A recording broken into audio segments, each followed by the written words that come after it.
சரி, அப்படி ஓடினவர் அடுத்த 2 நாள் கழிச்சு எந்த மாதிரி ஒரு முன்னெடுப்பை செஞ்சார், என்ன மாதிரி ஒரு நடவடிக்கை செஞ்சார்? அஸ்வினி வைஷ்ணவும் பிரகலாத் ஜோஷியும் பத்திரிகையாளர்கிட்ட சந்திச்சிருக்காங்க பார்லிமெண்ட்டுக்கு வெளியே. இவர் ஏதோ பெரிய ஹீரோ மாதிரி அவங்க கூட இருக்கிறவங்க வாங்க வாங்க நம்ம சேர்ந்து பேசலாம், பேட்டி கொடுக்கலாம் அப்படிங்கிறாரு. கேவலமாக இல்லை, ஒன்றால் தனியாக பேட்டி கொடுக்க முடியல. அந்த மினிஸ்டர்ஸ் வந்து ஏதோ முக்கியமான கேள்விகளுக்கு பதில் சொல்லிக்கிட்டு இருக்காங்க. அந்த இடத்துல போய் அவங்கள டான் பண்ண ஆக மொத்தம் ஒன்று சிறுபிள்ளைத்தனமாக அடுத்தவங்களை டான் பண்ணிக்கிட்டே இருக்கிறது, அடுத்தவங்களை கேலி பேசிக்கிட்டே இருக்கு, குறை சொல்லிக்கிட்டே இருக்குது. உங்ககிட்ட என்ன ஸ்டஃப் இருக்குது? சரி, இதுதான் வேணாம். அட்லீஸ்ட் வெளிநாட்டில் போய் இந்தியாவை பற்றி ஏதாவது பெருமையாக பேசுகிறீங்களா?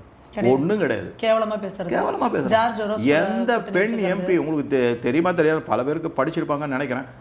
பிரேசில் நாட்டில் வந்து ஜார்ஜ் சோரோஸோட பையன் அலெக்சாண்டர் சோரோஸை இந்த தமிழ்நாடு பெண் எம்பி ஜோதிமணியோட சந்திச்சிருக்காங்க. அவங்க வெளியில் உட்காந்து ஏதோ காமனாக ஒரு மீட்டிங் போட்டிருக்காங்க. உள்ளே வந்து சாம் பீட்ரோடாவோட ராகுல் காந்தி அவரை சந்தித்து பேச்சுவார்த்தை நடத்தியிருக்காங்க. ஒவ்வொரு தரம் வெளிநாட்டுக்கு போகும்போதெல்லாம் இந்த மாதிரி ஏதாவது இப்போ இன்னொரு நான் என்னோடய வீடியோவில் கூட சொல்லி எப்போவுமே சோனியா காந்தி போய் கங்காராம் ஹாஸ்பிட்டலில் படுத்தாங்கன்னா ஒரு டூல் கிட் வெளியே வரப்போகிறதுன்னு அர்த்தம்.